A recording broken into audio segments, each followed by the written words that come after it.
Ladies and gentlemen, a very warm welcome indeed to JEC World 2022 Startup Booster. A warm welcome to you at home, in your office, in your home office, wherever you are in the world. A warm welcome to JEC World 2022. Unfortunately, you couldn't be with us right here physically. However, I'm sure you're going to enjoy whatever happens and unfolds over the next hour or so. I'm sure you'll be delighted. And again, people that are here right in front of me physically, doesn't it feel good, right? It feels good to be back. It feels good to be back next to each other. Good to be back face to face, sharing not just jokes, sharing conversations, and those conversations naturally turn into hopefully more conversations, which actually turn into business, as we all know. So if you're intrigued about fresh ideas, which I'm sure you are, if you're intrigued about innovation, you are certainly in the right place, because this right now, the Startup Booster competition, is all about focusing on those challenges, those deep challenges within the industry, finding solutions to those challenges, and then showcasing them here during the Startup Booster platform as well. And as you'll know, the Startup Booster competition is really the leading composites competition. So if you're in composites, you have ideas, this is the place to be. Certainly over the last 5 years or so, launched in 2017, Startup Booster has helped and supported and guided and nurtured more than 600 innovative projects. Yes, 600, so quite a lot indeed. And in fact, this year, rather special, because it's 5 years of doing this, 5 years of ideas, innovation, and I'm sure we're going to do another 5, 10, 15 years, even more, certainly in the future as well. So this is an edition which received more than 150 applications from 30 different countries, which really shows the credibility, and it shows the strength, certainly, of this competition as well. This is a competition which certainly would not be possible at all without supporters, without help, without encouragement, naturally, from our sponsors and our faithful partners as well. So we generously thank certainly Airbus and Mercedes-Benz as main innovation partners, and also Magna International as our innovation partner as well. So thank you so much for your support. Right. Among all these applicants, JEC Group, together with partners, sat down for many hours on end, I'm sure, looked at everything, looked at all the ideas, laid them down on the table, and finally managed to choose 20 exciting startups, which we will be seeing today. We'll be hearing, seeing, and we'll be making up probably our own minds as to maybe who those lucky 4 winners should actually be. So first session right now coming up, we'll be listening to 10 ideas, 10 big ideas within products and materials category. And then a little bit later on this afternoon, so whatever you do, again, if you want to hear some more ideas and more big ideas, certainly join us for the second pitching session right here at 4:30 to 5:55, and that is the category all about process, manufacturing, and equipment as well. And remember, very important indeed, every single one of these 20 hand-picked finalists, they are here, definitely, the first thing they're here for is one thing, and that is conversations. They're here to have conversations with people like you, experts in the industry who are curious, like to know more, maybe even challenge them, even skeptical about their ideas, but they're still looking for those conversations. And you can do that over at the Startup Booster Village as well. So at the entrance, you came down the escalators. There's a Startup Booster Village. All the 20 startups that you'll see here and hear from here on stage will be over there. There's free coffee as well, so free coffee and a chat. What more could you want, certainly, as you enter into JEC World 2022. Okay, so to to evaluate. We have, naturally, a jury, a five-man jury of distinguished experts, naturally, within the industry as well. And I'm sure it was a very tough task indeed to really whittle it down to those 20 finalists, but also really the job they have today in terms of deciding who the lucky winners are. Very, very difficult indeed. So we will be announcing those 3 winners right here on this stage. And this year is something quite special. We're actually announcing a 4th prize for the best sustainable solution among those 20 finalists. So 4 winners out of 20. You can work out the odds for yourselves. As you listen, you'll make your own mind up as to who you think should be the winners. But our jury members are 5 jury members, which we'll see on the screen right now. We can see them right now on the screen. They are with us right now. Let me just quickly introduce to you exactly who they are. So first of all, the head of manufacturing technologies of Composite at Airbus, Mr. Jelle Blumhoff. Welcome, Jelle. The manager future of outside and materials at Mercedes-Benz, Karl-Heinz Fuller. Director of Product and Process Development in Europe, Magna Exteriors, Johannes Gottselman. The head of Safran Corporate Ventures at Safran, Florent Ilat, and the founder and manager of Growth Garage Accelerator at the Mitsubishi Chemical Advanced Materials, Mr. Tim Vorage. So we have 5 distinguished jury members. I'm looking at you right now, and I'm sure as I look at you throughout this session, it will be quite difficult for me to understand what's going on in your minds, what's going on in your brains, as to how you evaluate exactly the destiny of these startups.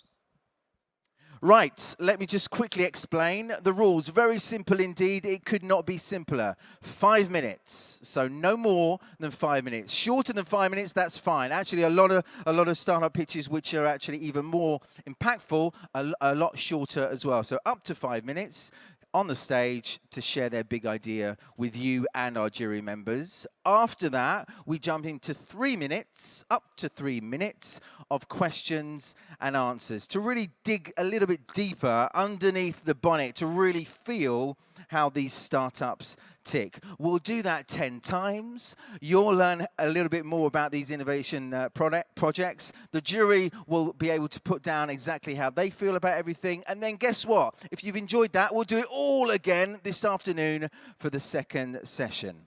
How about we start with the first startup right now? I think I'm intrigued as much as you are, really, to hear what this first startup really has to say. So we go over to, first of all, this is a startup, international competition, naturally.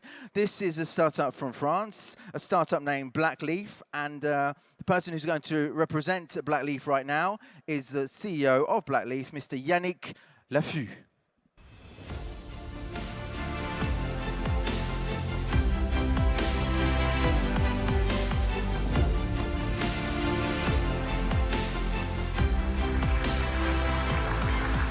Okay, Yannick, how you feeling? Feeling good? Yes, very well. Thank you. You sound good, you sound confident.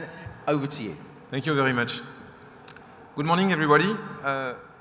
I'm Yannick LAFUE. I'm the CEO of Blackleaf, a quite young company about graphene. So we are going to talk about graphene production, graphene application.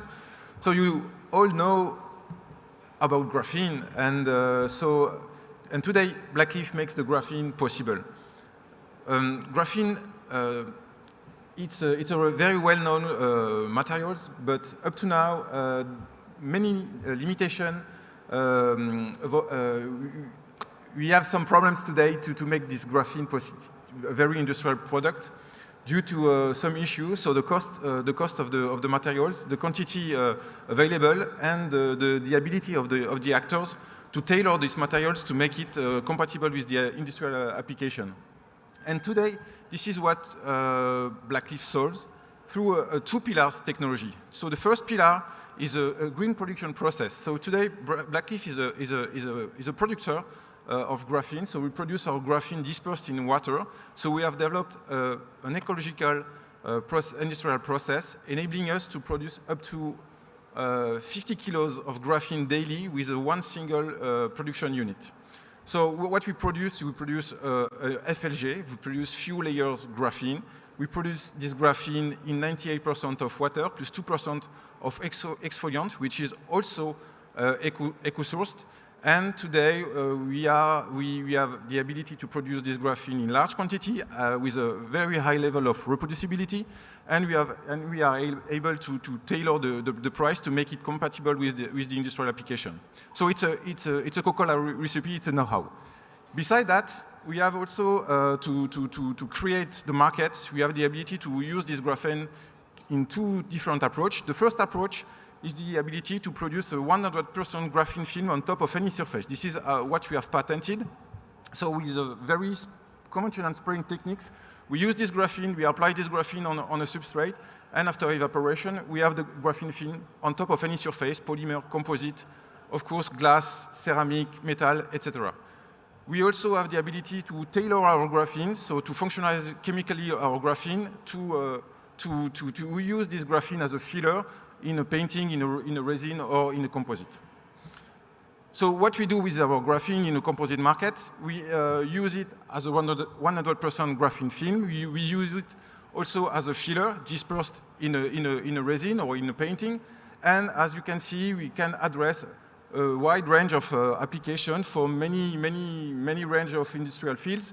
Aeronautic, of course, oil and gas, but also we have also some developments in the defense area, in the space sector, etc., etc.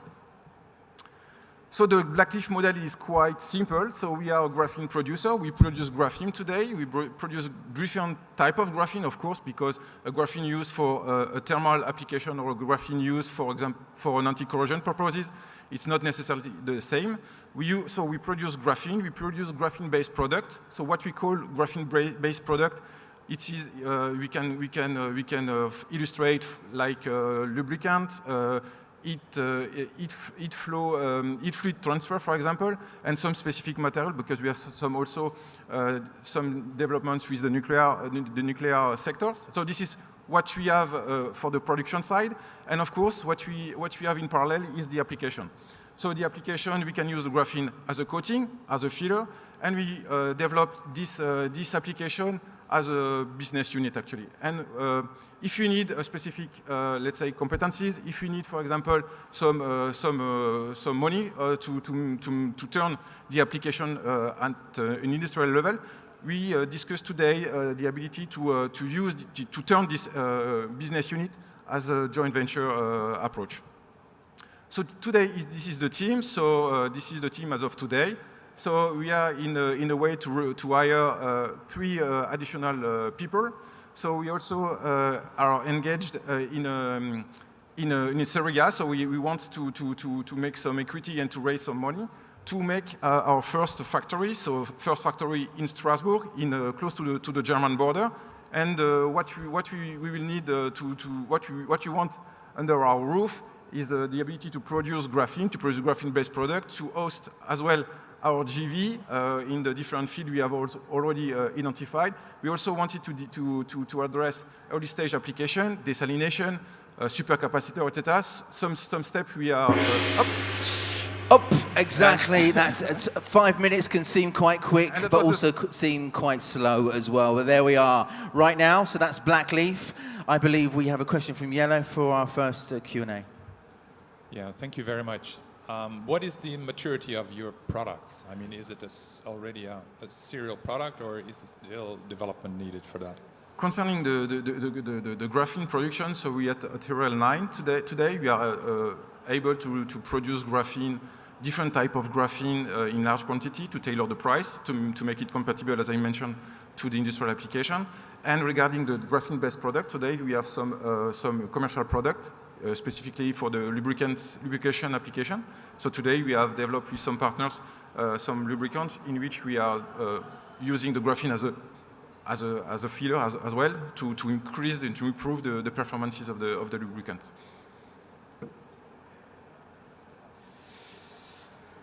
So we'll open it up to the other members of the jury. Yellow, another question maybe? Yeah, maybe. I understood that you could heat, for example. Yes. Could you control that in the way that you have zones heating with that? And Exactly. do you have a repair solution if the coating is Yes. damaged? Yes, we started the heating application. So we can, as I mentioned, we use a 100% graphene film. We make some connections. So we apply the voltage on the graphene films, and we can heat any surface. So today we can heat some pipelines, for example, or some any composite material for de-icing, for example, for the aeronautic, for the wind turbine, for example, as well. So today we can either develop the full process, so use the part, the industrial part as a substrate, or we have also an approach which is we want to address the heating application as a product. So we are developing, and this is what you can see on our booth, some smart heaters. So we encapsulate the graphene in between two polymer films, two plastic films, just to apply an electrode and apply that on the wall for a building, on the train, for example, etc. And using this approach, you can repair the heating part quite efficiently. This is what we have in discussion with some guys like Subsea 7 in the oil and gas industry, Airbus helicopter, this kind of clients. And that's it, and that's 3 minutes already. Ladies and gentlemen, please put your hands together for our first startup, Blackleaf. Thank you so much. So there we are, setting the tone for the first finalist of the Startup Booster competition. Again, if you've just joined us right here physically, or if you've just joined us online, wherever you are in the world, welcome to the Startup Booster, JEC World Startup Booster competition. 20 finalists, 20 big ideas right here on this stage, and listening to right now 10 to really hear the cutting edge ideas of the composite industry. Let's move over now to our second finalist of the competition. We started in France, naturally. We move over to a startup all the way from Korea, Dongnam Realize, and this is actually the winner of the Startup Booster competition at JEC Korea in 2021, a couple of years ago. Part of their prize was to come over here and do the same for you here at JEC World 2022. So please welcome to the stage CTO of Dongnam Realize, Mr. Lim Seong-hoon.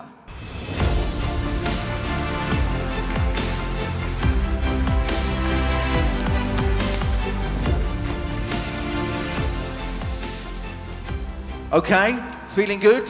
Yeah, good. Ready? Yeah. All the way from Korea? Yeah. Absolutely, away you go. Yeah.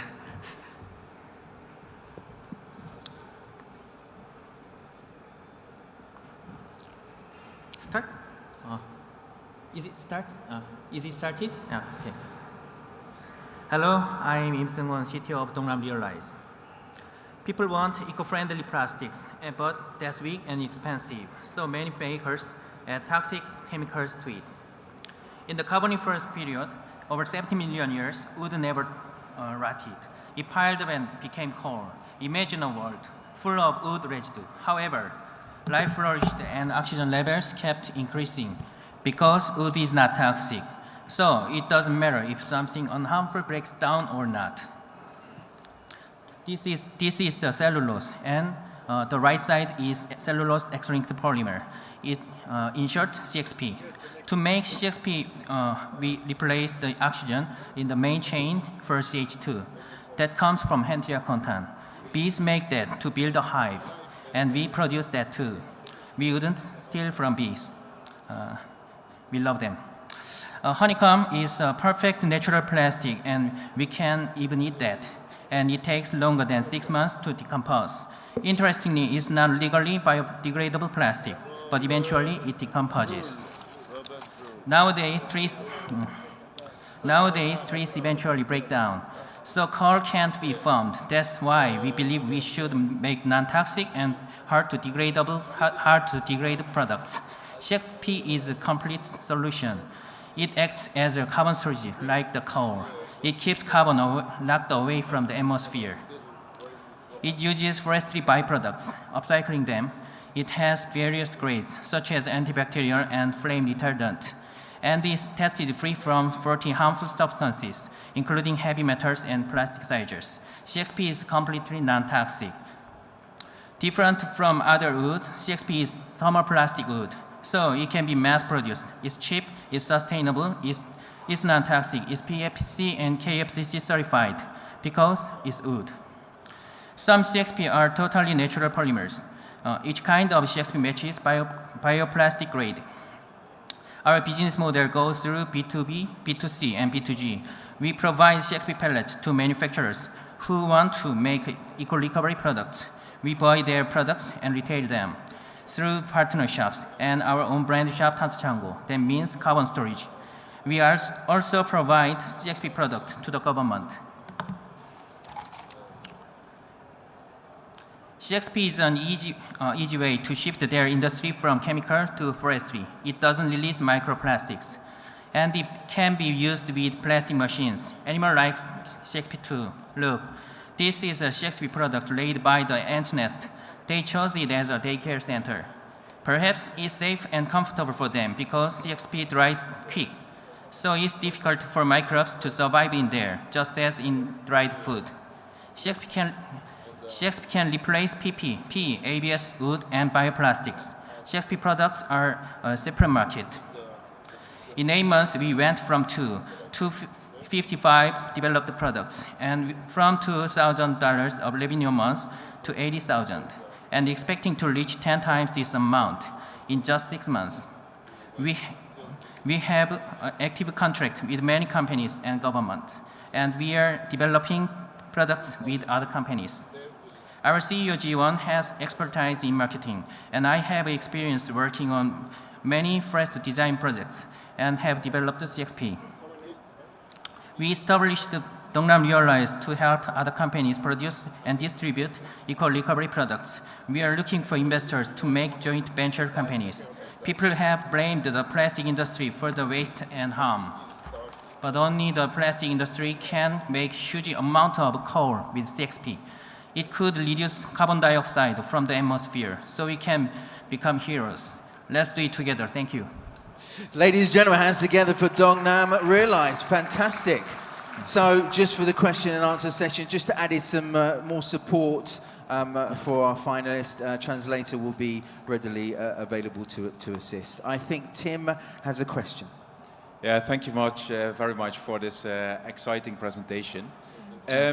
I was wondering, your feedstock probably also changes a bit in quality. How can you manage, let's say, a consistent quality of the end products? And secondly, how would you be able, let's say, to scale this on global level? What was the second question? I'm sorry. How would you be able to scale this on global level? Global level. 그 뭐지? 어떻게 하면은 퀄리티를 유지할 수 있고 세계적인 레벨로 하기 위해서 어떤 걸 보여줄 수 있냐고. 퀄리티를 유지한다는 거는 제품의 퀄리티. 네. 나무로 만드니까 제품을 어떻게 균등한 퀄리티를 만들 수 있냐고. CXP is from wood, you know, so it's different from.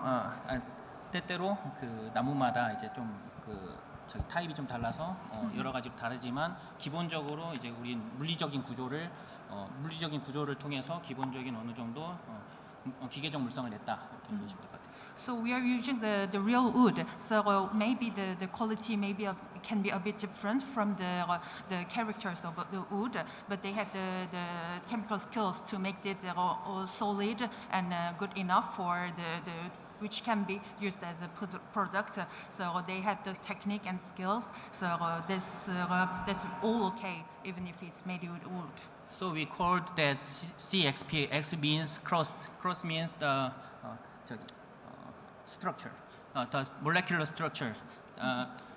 We made up that our purpose is strong, more stronger the wood. 나무를 더 강하게 하는데 그거는 이제 그 구조적으로 이제 강하겠다 그렇게 얘기했어요. So their skill is how to connect the molecules. So they know how to make it. So it's about their skills. So there's no worry about that neither. So it's important that cross-linked. That is very important. Okay, thank you. Karl-Heinz, Thank you. Thank you very much for your nice presentation. Did you make a life cycle assessment of your new process? Sorry, Life cycle assessment. how it can be used for a whole long time, right? Sustainability evaluation. 이게 어떻게 하면은 더 긴 시간 동안 유지될 수 있고 사용될 수 있는지에 대해서 설명을 달라고. In wood there is bond water, and the bond water 빨리 분해되도록 오래가지 않도록 방해한다. 결합수가 나무의 결합수가 오래가지 않도록 방해한다. 그래서 우리는 그것을 다 제거했고 그것을 제거함으로써 나무가 이제 오랫동안 갈 수 있도록 만들었다. 그 정도입니다. So there's natural character from wood. It's okay because of translation time. Carry on, keep going. Thank you. Which is blocking to it to be rotten. So they know, they also find a technique how to generate the thing. So they know how to make it to be used for only for several months or for longer times. So they have enough skills on that also. Thank you. Any last questions as we have a little bit more time because of the translation gap? Thank you. No? Ladies and gentlemen, please put your hands together for our second finalist, which is very simply Dongnam Realize. Thank you very much. Thank you so much. Fabulous. Right, so already 2 big ideas. We move on to our third right now. So we started, where did we start? We started in France, and then we naturally moved across to the other side of the world, to Korea. Guess what? We're coming back to Europe, over to Germany. And our third finalist is simply called FibreCoat. So, and also the winner, this is actually the winner of the Startup Booster competition at the JEC Forum DAC 2021 as well. Please welcome to the stage the CEO of FibreCoat, Mr. Robert Brühl.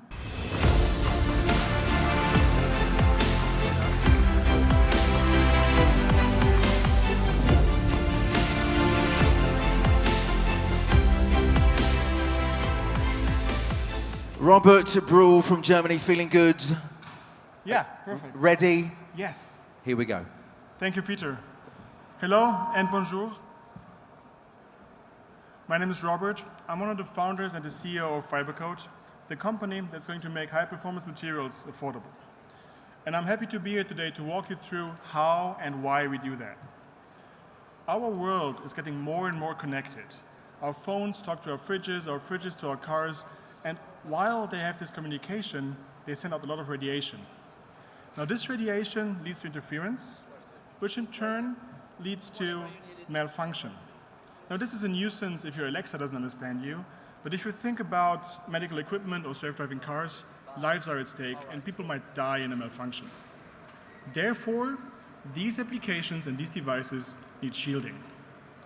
Now shielding is an enormous $100 billion market ranging from military applications to mobility applications, medical things, construction, and many more. However, with Internet of Things, 5G, and more connected things coming up, this is a mass market that needs addressing. And today's materials are just not good enough and way too expensive in many cases, with fibers, for example, costing 300 to 600 euros per kg, which is really not composite ready or mass market ready. FibreCoat is solving this.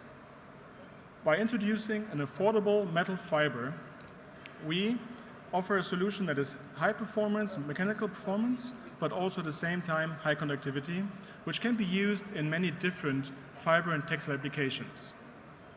We use existing basalt and glass fiber manufacturing processes where the material is molten, pulled from the nozzles, then we coat just below the bushing so that we can achieve a single filament coating, retaining the yarn character and having a great conductivity in every single fiber. We then add the sizing to make it processable and to give it a good adhesion in plastics and wind it up at high speeds. Let me walk you through the big benefits of our technology. We reduce the production steps compared to metal fibers from 10 to only 1. We increase the production speed from 5 meters per minute to 1,500 meters per minute. We save over 90% of the energy we used in the production of these fibers, making it very sustainable. And this allows us to undercut existing prices by 10 to 20 times. really opening up mass markets and new applications for conductive fibers. But it's not only the price that we excel in. With our main competitors, aluminum foil, pure metal fibers, coated polymer fibers, and coated carbon fibers, we also achieve great mechanical performance, great thermal and electrical conductivity, and retain porosity and easy to process textile properties that aluminum foil just cannot do. And in order to scale as quickly as we need for our markets, we work together with existing plants out there where we just rent the fiber spinning lines. We have two locations in Germany and Georgia running right now. This allows us to have a low capex. We can produce on demand anywhere in the world on any fiber spinning line there is. And we're supply independent because this system just works on any glass or basalt spinning line out there. And we are already industrialized. As I mentioned, right now we have a capacity of around 5 tons per month producing these core sheath or side-by-side type of fibers. We can process them into any type of textile, like a fabric, a non-woven, use it as yarn or a composite, just as you would expect from any other reinforcement fiber that you know. And we use this material with over 25 pilot customers right now. We produce 100 tons this year, and we plan to have over 1,500 tons by the end of 2025. We just got an investment round last October, which we use to scale even quicker. All of this has been founded by Richard, Alex, and myself. We have 25 years of experience in the composite industry and are supported by 19 great employees that fill our gaps in knowledge and expertise, and over 27 students that support us with their expertise as well. On top of that, we have great advisors from the composite and also other economic industries. Come to the booth today to see our material in action, get a hand sample and feel what it is. Order a trial sample and maybe even talk about bigger quantities. Talk to us. We have a big team here today to see how we can improve your composite application today to reach new levels in conductivity, shielding, and anything else you need from an aluminum fiber. We are FibreCoat, and we are happy to make the future affordable with you today and move with the basic building blocks towards a sustainable future. Thanks. There we have it, right on time. Hands together for FibreCoat. Fantastic. Let's hear straight from our jury members right now. I believe Florent has a question. Yes, thank you, Robert. First question, maybe you're talking about EM shielding, very selfishly asking, do you do other kind of shielding, like anti-lightning or things like that? Do you think it could be used for other application than pure EMI? Sure. So basically what we offer is a conductive fiber with the conductivity of any aluminum. So we retain the whole properties. So if you need a thermal shielding, lightning shielding, or anything where conductive fiber won't work, our material works too. So shielding, we've been asked by many companies about shielding, but we have applications in heating and design and also other areas too. We do.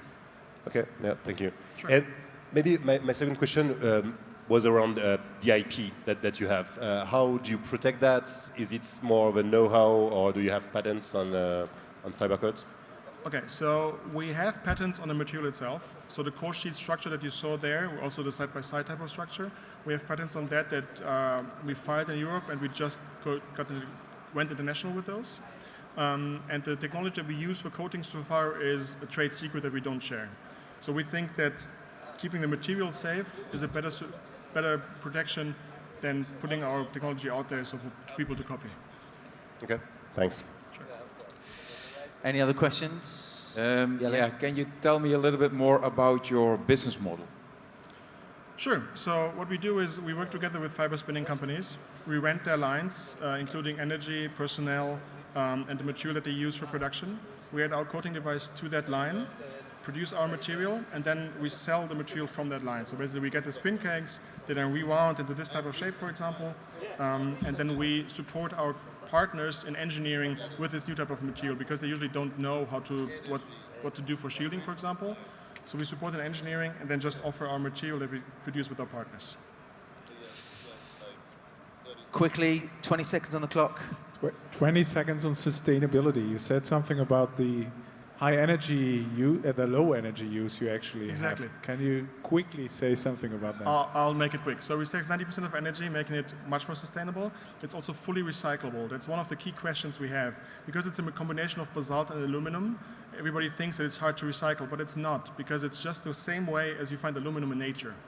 So we can just put it into the same processes that we use to take aluminum out of stone, basically, and it works the same way. That's it, ladies and gentlemen, hands together for FibreCoat. Thank you so much. Okay, so there we are, Germany. We move over now to our fourth finalist. Our fourth finalist right now from Israel, called FVMat. Please welcome to the stage CEO of FVMat, Mr. Doron KLEPACH.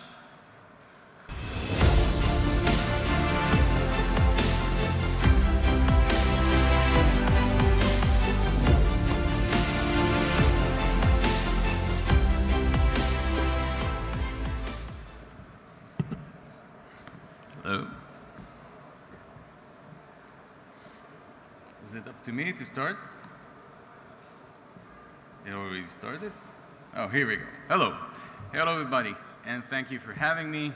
And my name is Doron, and I'm the co-founder and CEO of a company called FVMat, where we design and produce metamaterials. A little bit about me. I did my bachelor's and my master's at the Technion in Israel. I did my PhD at UC Berkeley. I did my postdoc at UCSF. And then I did some work for several companies doing computational physics and experiments. All right, so right into the challenge. We're looking at composite materials, and we found that there's a need for materials that are not just lighter and stronger, but also adaptive, multifunctional, and intelligent. So taking that into account, we came up with the solution where you have the basic idea here. So consider a part made out of unit cells, and on the bottom right, you can see what we came up with, which is a unit cell made out of a matrix. Inside, you have voids that you can control the shape and the size, and within those voids, you can put any substance that you want, particles, fluids, powders, or any combination.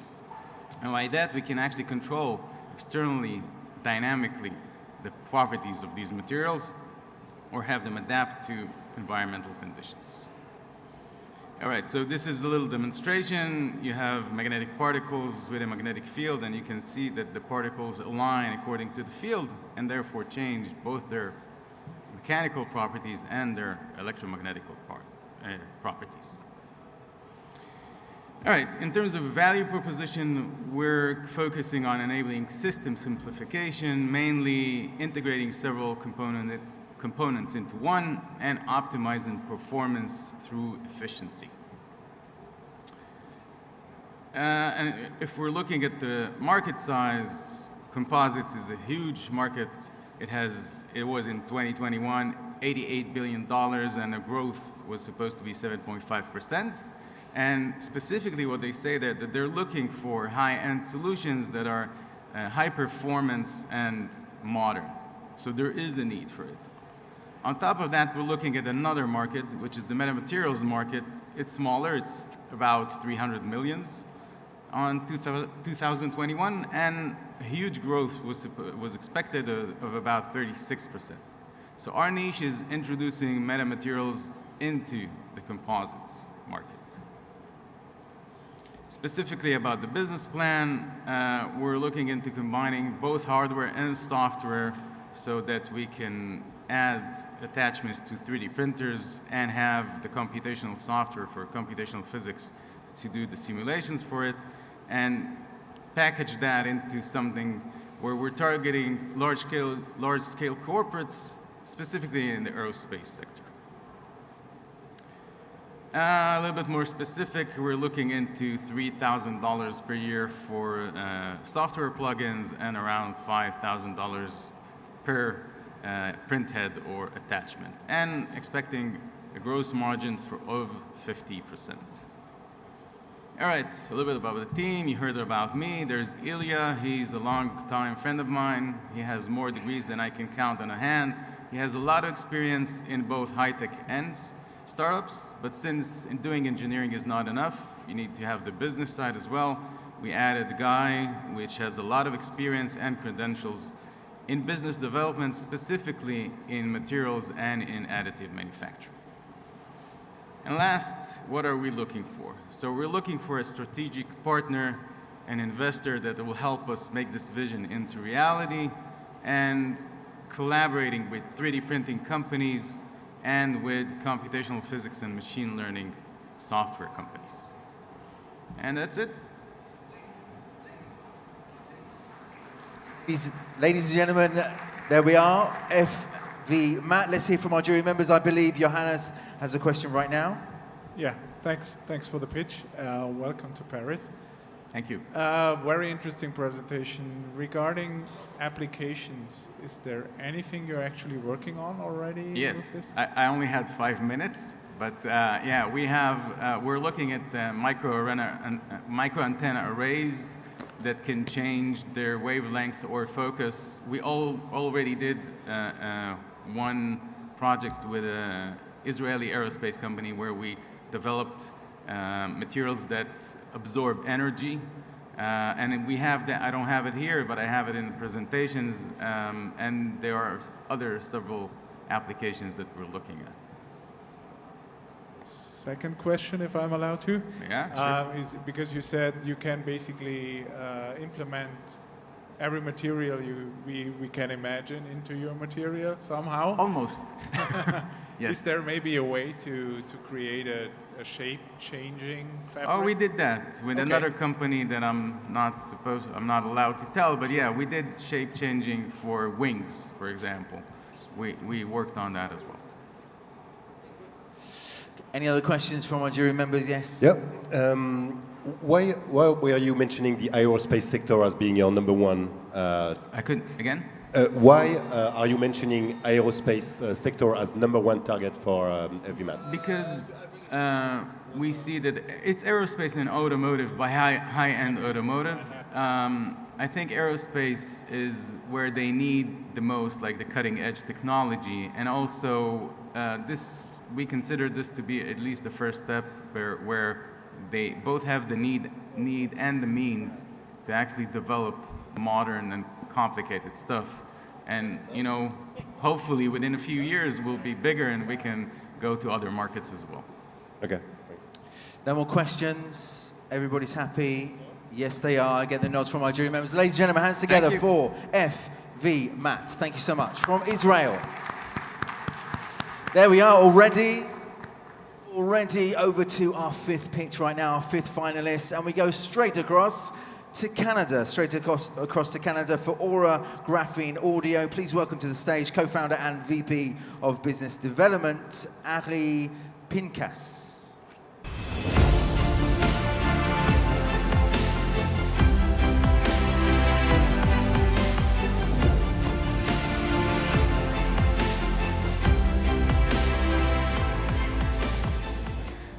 Hello, everybody. My name is Ari. I am co-founder of Aura Graphene, and I'm here to tell you how my company merged two disciplines, material science and acoustics, to create a breakthrough solution for the audio industry and beyond. For over 100 years, audio engineers have sought a holy grail material for this little guy, the cone. In a utopia of an audio engineer, this material needs to hold mechanical properties that are very rare. It needs to be infinitely rigid, vanishingly lightweight, and have a really high damping factor. Poor audio engineers, look what it says in Wikipedia. All three of these criteria cannot be met simultaneously. Thus, driver designs involves trade-offs. Enter Graphene Q, a proprietary material that we've patented that hits the trifecta. It is rigid, it is lightweight, and it is highly well-damped. Most importantly, it is scalable, so we can actually produce it at scale for masses. And that's what we want, because there's a lot of speakers out there, billions of devices with multiple speakers within them, and we want to make sure we tackle all of them. But what really excites me about this company, about this technology, is the fact that we actually bring different value propositions to different applications. And I'd like to tell you a little bit about those. And I'll start with gaming audio, which is for some reason, by far our most successful segment right now. It's become a bit like the Olympics where everybody's hoping for that extra edge. And with Graphene Q, we can really provide that extra edge. We can provide nanoscale audio cues so that you can react quicker versus your opponents. We create really good high frequencies so that you can communicate better with your team. We can reduce listener fatigue by completely eliminating distortion so you can play for longer hours.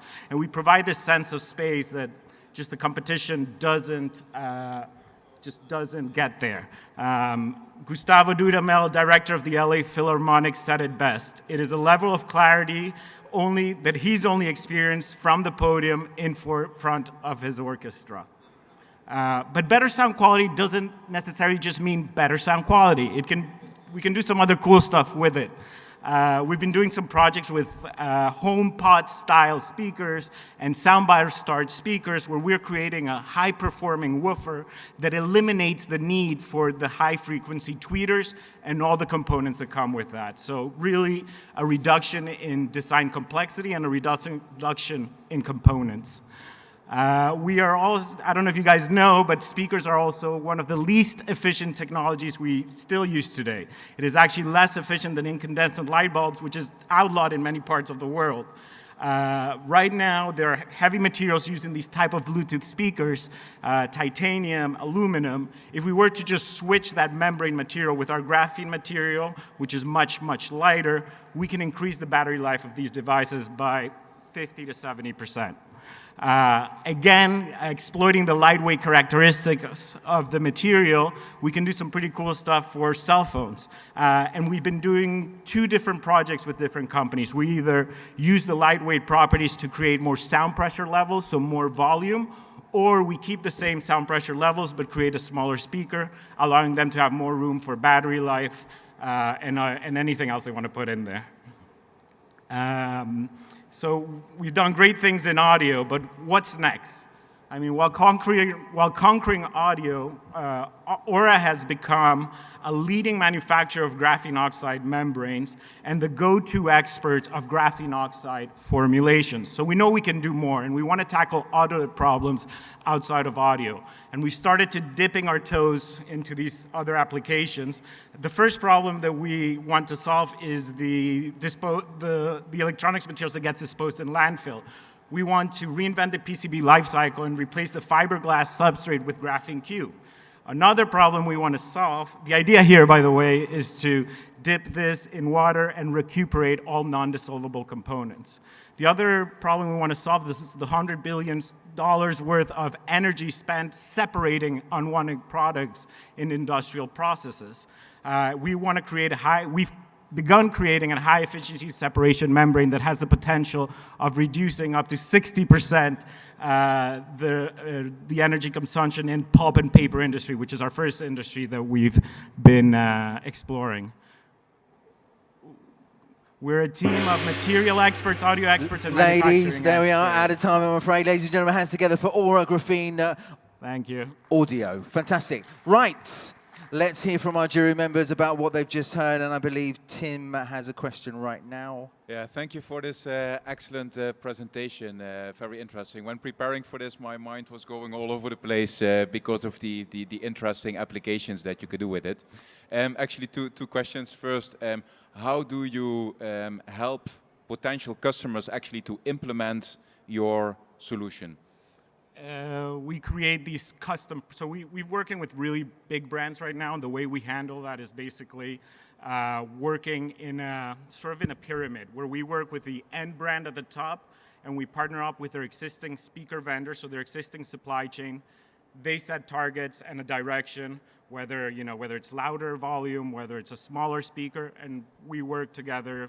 Usually takes about 2-3 months to design something that meets those targets. Usually we ask for some money to be able to, we're kind of lucky as a startup that we have a lot of demand for this material. So we discriminate between companies by asking a little bit of money to work with us. Okay, thank you. I also saw, of course, the other application around the PCB boards. Actually that they could be dissolved and that, let's say, precious metals can be extracted.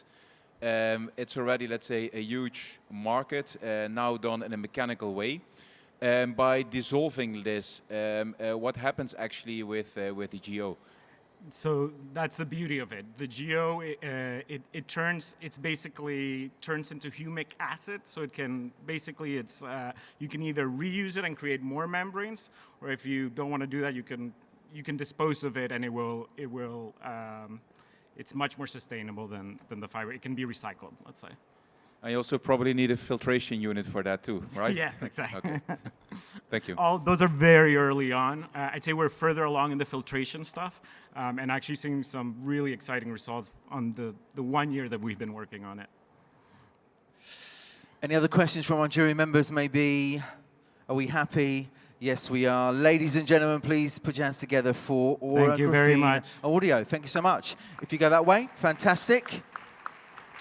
From Canada, as you can hear, an international set of finalists here we have today. And what we do now, we come back to France. This is, in fact, Pangolin de France. Please welcome to the stage CEO and founder of Pangolin de France, Mr. Benjamin DELCOURT.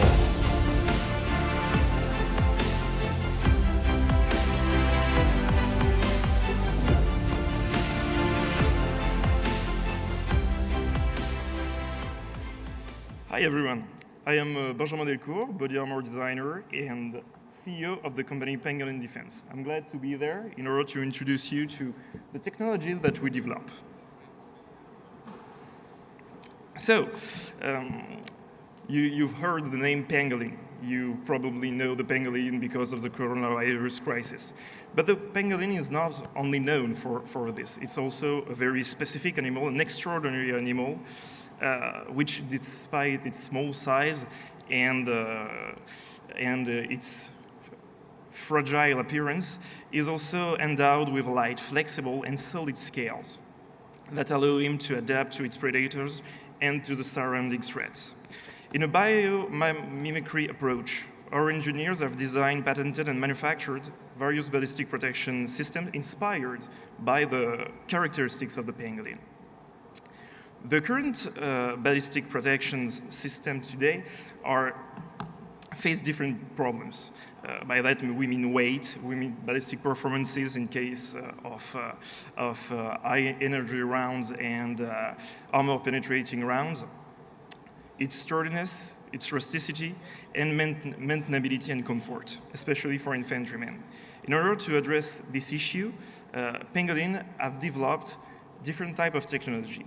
This is the first technology that we developed. We are funded by the French military in order to develop this technology. This is the use of glass spheroids, glass spheres, as a fragmentation device for ballistic plates. We use small spheres that are heat-tempered, following a specific process which is patented, in order to avoid the use of costly and heavy ceramics in the ballistic plates. We have to use a small, thin layer of ceramics, then we use these tempered glass spheroids in a compact assembly, and then we have a small backing of ballistic fibers, which permits to lower the cost of the ballistic protection and to also have a certain flexibility and a material that is made in Europe without the use of very high energy, very polluting industry in order to manufacture ceramic. This also permits to have something that is flexible because of the use of these small glass spheres which are encased in a polymer matrix. This is a current project that we have already tested for NIJ level 3+. By that we mean the military standards is TANAG 2, and it permits to have a good protection for vehicles and systems. The other area of innovation that we have made, and that is currently that we sell a lot recently because of the crisis in Ukraine, is a flexible ballistic plate, which is made of ceramic tiles, which are in a polymer matrix with a specific backing made with polyethylene and polypropylene, which is this plate. The most interesting thing about this plate is it's specifically made for women and for civilians. By that we mean it's flexible, so it can easily adapt to the body of a user without the need to have the proper physique of the standard for NATO personnel. So this has been sold to Reporters Without Borders and to many specific people around the world recently because of this crisis. And it's all made in France. This doesn't need to use heavy presses and heavy machinery. This is something that is easy to manufacture and is patented, and it's something that is very light too. So we're aiming at different markets with this type of flexible personal protection. So with these two products, we have different performance, we have different key features. By that we mean ballistic performance. We address specific threats and military threats. By that we mean armor-piercing rounds. It's also light and flexible. It's modular. We can easily adapt to any vehicles with something that is flexible without the adding cost for molds, for specific molds, especially for ceramics. It's sturdy. It's something that can be used for military, and it's something that is easily maintainable because you can easily change the parts that are damaged as we use a mosaic structure. And it has a low environmental impact because of the use of glass, and we use a lot less fibers than the current solution. So thank you very much for listening to us, and this is the scope of our project. We aim at every platform, at every type of armed forces. There we have it, ladies and gentlemen, hands together for Pangolin Défense. Thank you. Let's hear from our jury members. Yella, I believe you have a question. Yeah, thank you, Ben. How is your performance of your product versus the state of the art? We have something that is around 20 to 30% lighter than the current solution, especially with glass spheroids. In terms of comparison, when we use ceramics for this type of threats, we usually use 9mm of ceramics. By that we mean alumina oxide, which is very heavy, with a density of around 3.5 or 4 kilogram per density. So with glass spheroids, we have something that can be lower to less than 30 kilogram per square meter, compared with the other solutions that are around 40 kilogram per square meter. My question was more in ballistic protection, in that kind of performance. Yeah, okay. For ballistic protection, what we have is something that can, well, we have to adapt to the current standards for protection. So the main way to characterize a ballistic plate is its weight versus the ballistic performance. So with similar ballistic protection, for 7.62 by 39 armor-piercing incendiary rounds, for example, we are 30% less in terms of weight than the other alternatives that we can find on the European market. Could you elaborate a bit more on sustainability? Yeah, of course. When we manufacture ballistic plates, we have a lot of things that can't be at all recycled. By that, we have polyethylene fibers in unidirectional fibers. It's something very messy to recycle. We have aramid fibers, but it's treated with some chemicals that are difficult to recycle. So when we lower the quantity of fiber that we have in our assembly, we also have a product that is more sustainable because we use less of the fibers, and we use glass. Glass is something that, well, in order to make glass, you have to use some recycled glass because it permits to have a lower lower melting temperatures. So we use recycled glass in order to manufacture those tiny spheres of glass, compared with ceramics that can only use once and which is not at all recycled. No more questions. We're all happy. Once again, very happy from the jury. Well, I'm not sure whether you're happy, but certainly you're focused and listening to everything that we hear. Please put your hands together for Pangolin Défense. Thank you so much.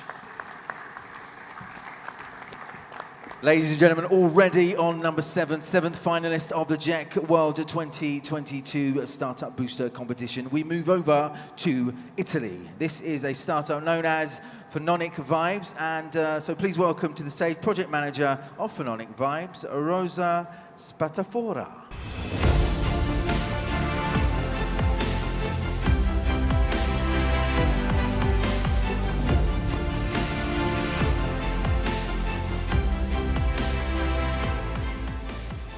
Good morning, ladies and gentlemen. I'm Rosa Spatafora, and today I will introduce our reality, Phononic Vibes. Just to start, Phononic Vibes is a deep tech company focused on noise and vibration using metamaterial with a circular economic approach.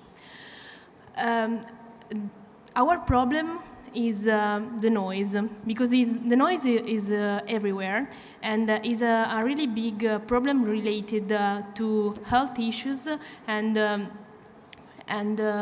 some chronic diseases.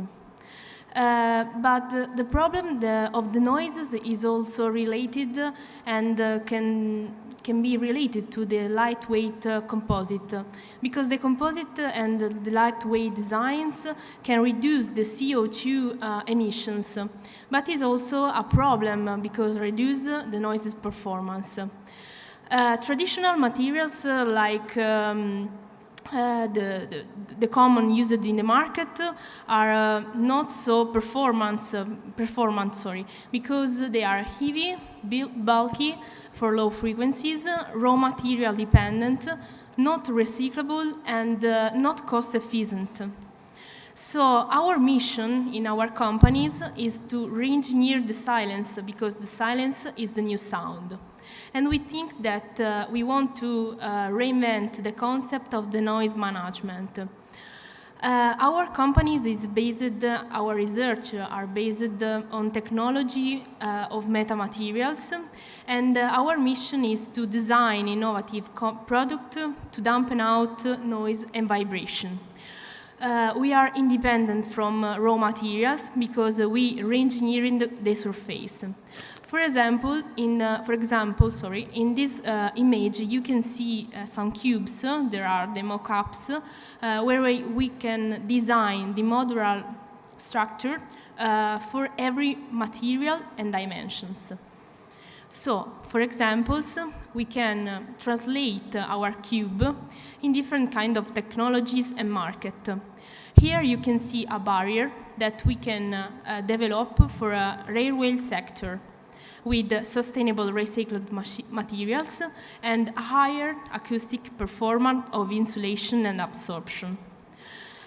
Which are the benefits for the composite industries? The benefits are related to the fully integrated metamaterial design inside our product. This is a real examples and real data how our product can reduce the weight with the same performance of insulation and with also a price reduction about 3%, for example, in some automotive applications. We have 3 market segments. The main are the infrastructure, transportation and appliances, and in the low part you can see our support. Our business model is based on fabless approach, but with the support of our suppliers and our expertise of our team. So of course we can go in specific infrastructure sector, but also in transportation and appliances we use the IP license to develop the processes and to enter into the market. Our founders and coming from the Politecnico di Milano, and our board members came from different market part. our team is composed by 15 people with the 13% of PhD. And we are looking for business development, partnership, and with corporate, willing to adopt metamaterials to solve noise and vibration problems. So thank you so much. Ladies and gentlemen, hands together. There we are, right on time. Hands together for Phononic Vibes. Let's hear or feel the vibes from our jury members. I believe Karl-Heinz has a question. Thank you very much for your nice presentation. I have a question concerning the materials and the processes you are using for the production of your products. We use different kind of process because we are in different sector. Sorry, I can skip. Okay, for example, we have in infrastructure sector, we are in the metal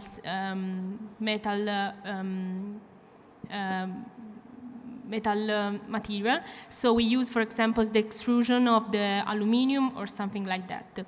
Instead, in the use of the sorry, I will skip to automotive sector. We use different kind of processes because we are partner with some companies that already done the processes. So, for example, we use foam combined with the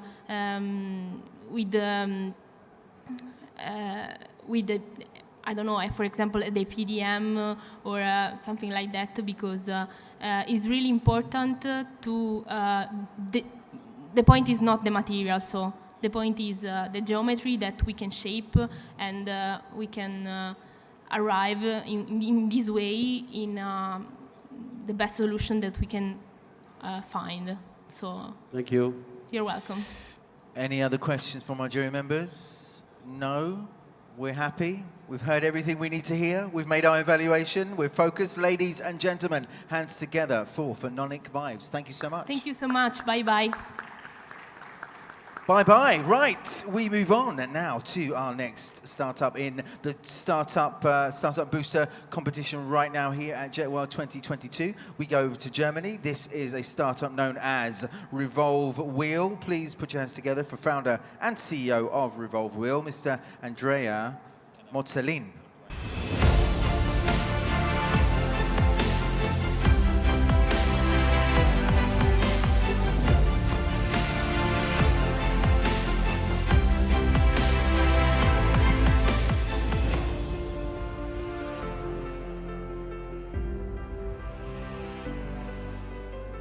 Good morning, everyone.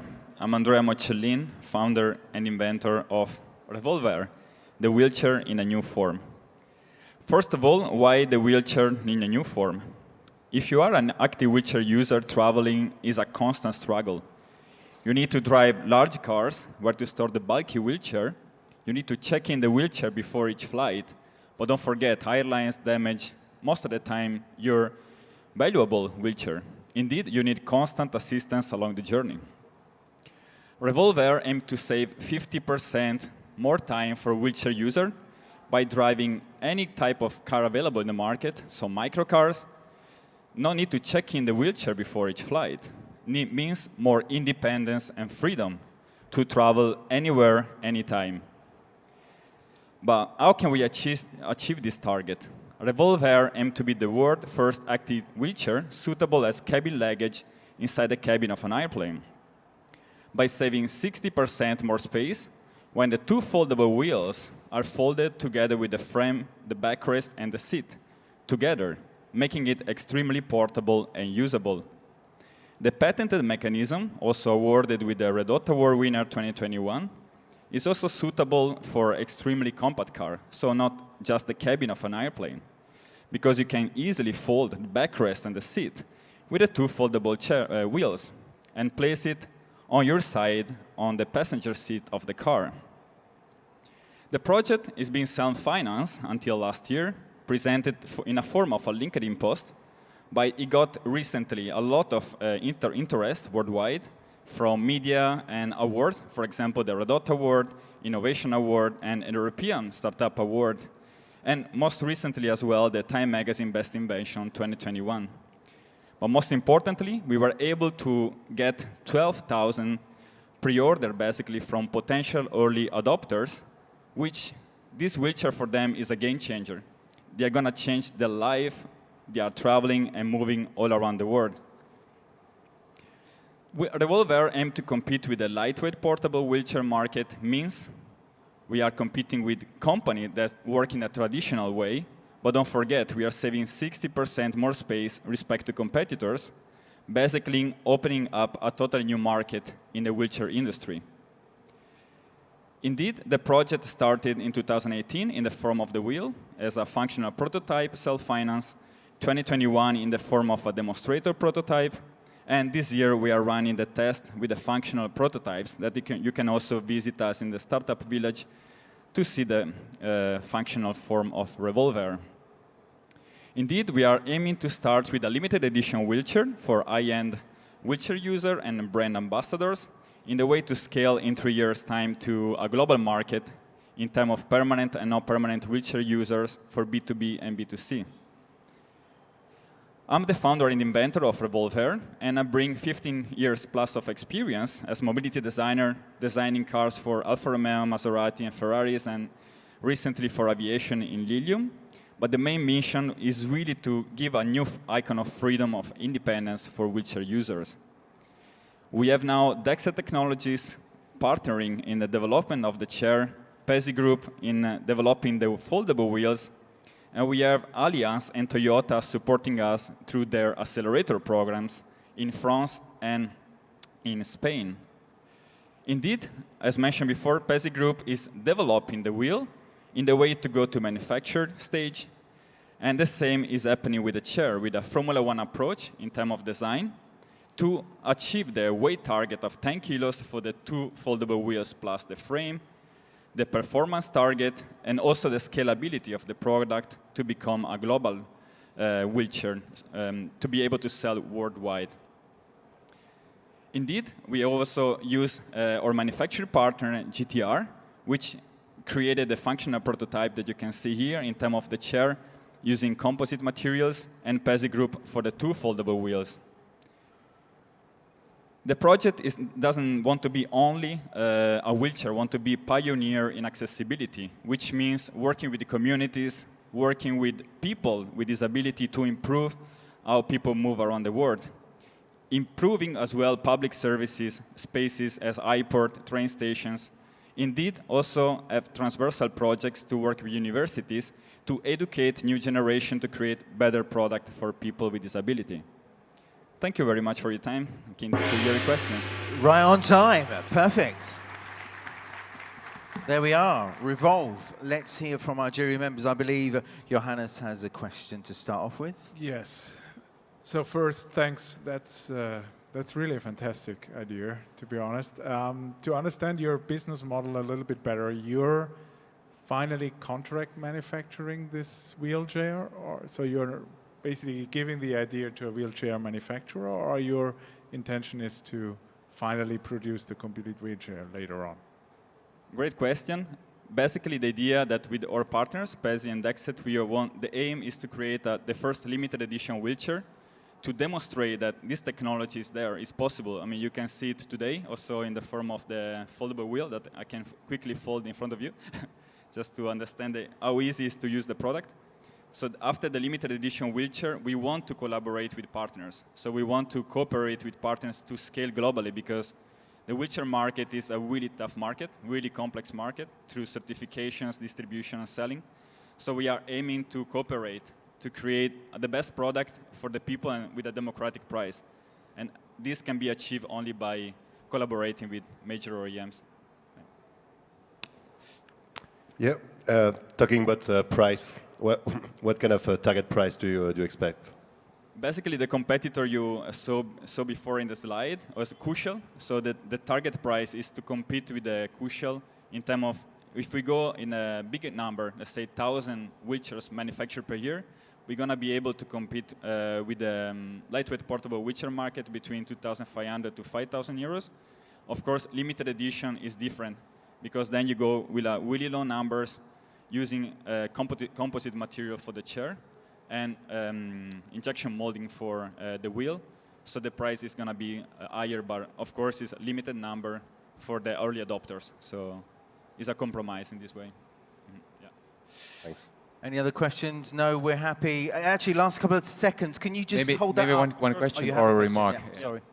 I was just looking here at the demonstrator. It still contains metal. Very nice of you to put that really in front of us. Let's say this whole composite audience. I think there are still quite some room for optimization here. Absolutely. I mean, like, that's the first functional prototype, so we are happy to demonstrate it today for the first time in public. So done with our partners. So the next stage is, like, of course, we are now started a fundraising campaign. So for the moment, we all self-finance the project. So all came from our pocket, basically. We are now looking for investors to do this step. And of course, this step costs in terms of development and manufacturing. So we are really happy to discuss further any possibility. Interesting. Fantastic. No more questions. Can you just demonstrate quickly? Can you just fold that quickly? I want to see it for myself. Beautiful. Ladies and gentlemen, please put your hands together for Revolve Wheel. Amazing. These ideas, great big ideas. We've heard lots of them already. We've heard 8. We are now on to our 9th big idea of the Startup Booster competition at Jet World 2022. This is number 9. We go over to Israel. This is, in fact, Smart Resilin. Please welcome CEO of Smart Resilin, Mr. Liron NESIEL. Oh, Mr., sorry.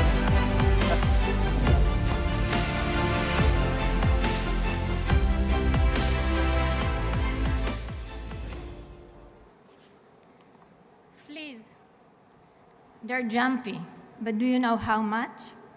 Well, they can jump 100 times their size in a single jump, in every jump. This is equivalent to a person that will be able to jump to the 2nd floor of the Eiffel Tower. Can you imagine that? It's amazing ability, but don't try it, because it turns out that this amazing ability is due to this amazing protein named Resilin. It is actually the most elastic material in nature, originated from insects. So we at Smart Resilin have identified the potential with this amazing protein, and we decided to produce it as a bio-based solution for the most polluting material there are, such as rubber, plastic, and nylon. We can generate new material based on Resilin that are super performing and sustainable. So how do we do it? We don't kill insects in order to have Resilin because they're jumpy, remember?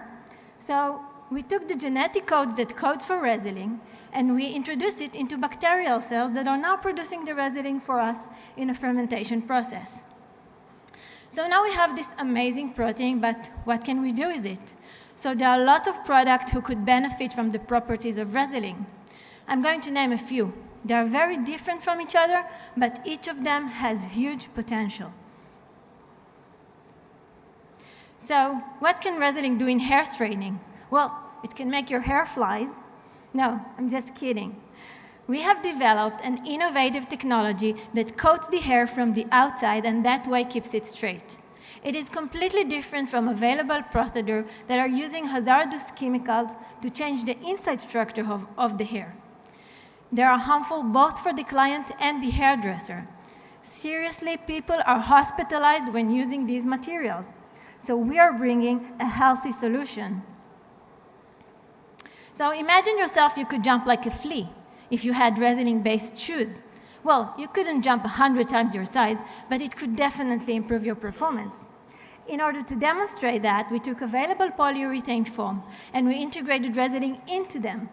By that, we have been able to increase the return of energy from 60% to 80%, a meaningful improvement. Foldable smartphones are the next best thing in electronic devices. Well, glass cannot be folded, so they are using plastic to do that. We have developed transparent, flexible, yet strong films that can replace this plastic. They are not only bio-based, but they are also expected to be more cost-effective in their production costs. So altogether, these three markets have huge potential. They're expected to reach over $200 billion by 2024. But this is just the beginning. We are thinking of more and more markets in the future. And the next two are actually the automotive and aerospace industries.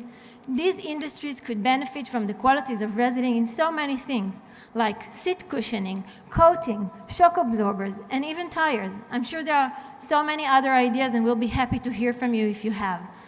So to summarize our activities, we had a seed investment of $350,000 from our co-founders. We are a spin-off of the Hebrew University, and we have an exclusive licensing agreement over 5 patents. We did some lab-scale production of Resilin that enable us to do these POCs that I presented and collaborate with big brands with a total income of $560,000 to this point. The next step is to do development and production scale-up of Resilin, and we already signed a term sheet with a European company to do that. That will enable us to have an industrial amount of Resilin that will enable us to have Resilin-based product in market and go to more and more markets. We have a team with a strong background in biotechnology and business development. There are 3 of us here, so please come meet us later in our booth. We'll be happy to let you know more about Smart Resilin. So to those of you who are too busy imagining themselves jumping like fleas this entire pitch, I would like to summarize the opportunity with Smart Resilin. We are aiming to lower the global pollution. We have a solid platform technology and a strong team to do exactly that. We signed a term sheet with a European company for the Resilin manufacturing.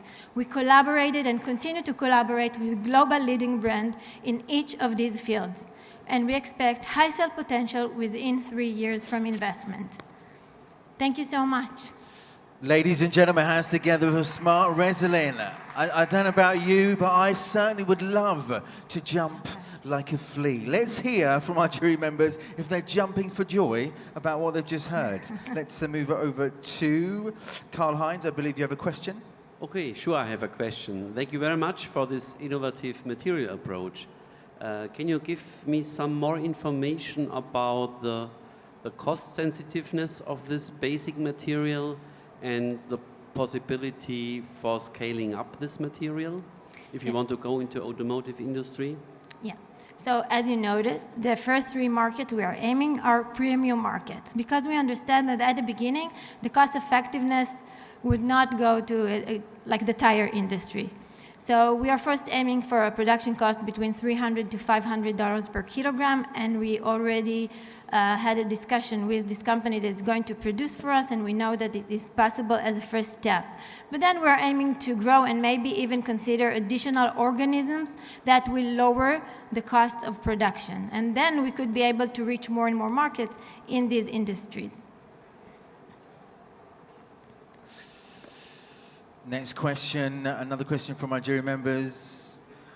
Or are you very happy? You're kind of content with what you've heard? You've heard everything you need to hear to make your evaluation? Yes, you have. Ladies and gentlemen, hands together for Smart Resilin. Thank you so much. We've heard it all. We've had a little bit of everything. And guess what? We're moving now on to our last finalist of the Startup Booster competition of this category naturally. And that is, we go over to Japan, a startup known as Space Walker. Please welcome to the stage, Akihide MANABE.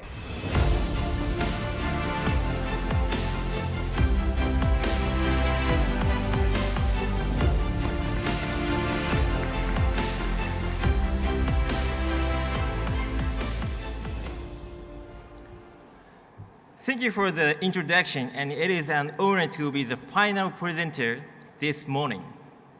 All speakers today have presented great future technologies, but our technologies are second to none. I will introduce our world-first technology. Hi, everyone. I'm Akihide MANABE, CEO of Space Walker. Space Walker is a Japanese space startup developing winged rockets, aiming to realize manned spaceflight in 2029. Why is a space startup presenting today? You're wondering, right? The keyword is world first. As a rocket startup, we are aiming for a huge space market as a gateway to this very long span rocket business. The first step is to monetize the key component of our composites vessel business. Spacewalker's rocket is composed of 7 individual technical elements. We are developing with IHI, Kawasaki Heavy Industries, Jackson, and other major players. Our role is the integrator of this as a whole, developing autonomous flight system, as well as composite tanks as game changers of today. Our ultra-high pressure tanks and cryogenic tanks are born from rocket development and are very, very lightweight, key to the next generation of mobility and energy revolutions. Super pressure tanks have been POC proven at 300 liters, 105 megapascal design pressure, and 130,000 cycle tests for hydrogen stations. Ultra high pressure and seamless, not to mention lightweight and durable. We are working towards licensing in Japan and are preparing to scale. Now for our disruptive innovation, world-first technology, composite tanks for cryogenics. Rocket developers around the world have been rising to the challenge of making lightweight composite tanks for cryogenics, but no one has succeeded yet. Dr. Yoromete and our team discovered innovative materials for cryogenic liquid tanks. We have been awarded patents for liquid hydrogen and are filing for liquid oxygen compatible materials. We are from the space industry, but now we began contract development for composite tanks with various industries. In less than a year, we already have contracts for several $100,000, and the number of tanks with manufacturers is still growing. There is a need for this space technology even in terrestrial industries. We will monetize our innovative material and develop space transportation service, a huge market. I established Spacewalker in 2017 with CTO Dr. Yonemoto. I'm a certified public accountant from Deloitte, and Dr. Yonemoto has a background as an engineer at Kawasaki Heavy Industries. And finally, I will talk about why we are taking on such a challenge. I'm sure you all know the age of great exploration, British Industrial Revolution, and the gold rush. Today, the space sector is at a similar stage. History will be repeated in space, but we have to be careful. The energy revolution of the past was the beginning of today's decarbonization problems. Most rockets today are expendable with a high environmental impact. Our reusable winged rocket mobilized by clean fuel and related technologies will enable decarbonization here on Earth. Spacewalker's disruptive technology will contribute to the sustainable mobility revolution for humanity. That's all for my pitch. Thank you very much. And for QA, I have one announcement. Today, Dr. Yonemoto, who created our innovative materials, is here. I'd like Dr. Yonemoto to help me answer in Q&A. Professor Yonemoto, please come on stage. There we have it, a short and sharp pitch already done within the 5 minutes. Spacewalker, let's hear from our jury members about what they feel about what they've just heard. Hi, thanks for the presentation. Very interested by your liquid hydrogen tanks, and I have a very specific question for you. Do you make them flat? Are you able to do flat tanks? Do you do other shapes than the one that we've seen there for aircrafts, for example? It is a very long story to tell. The wing reusable rocket is based on the research which I have belonged to JAXA, ISAS, for about 30 years ago. And this research is the origin of our space plane.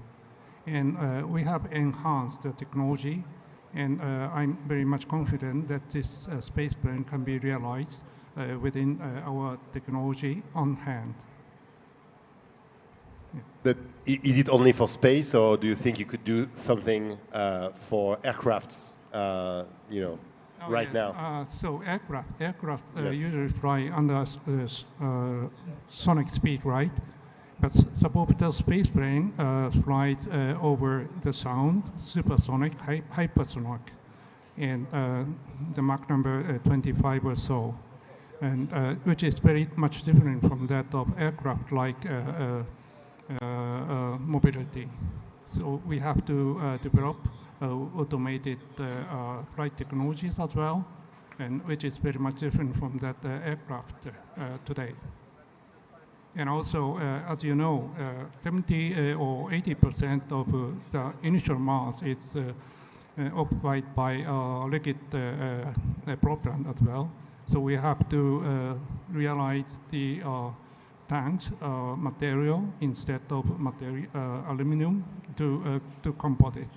And this technology is very much different from that current aircraft design, right? We've got a little bit of time on the clock, Yannick.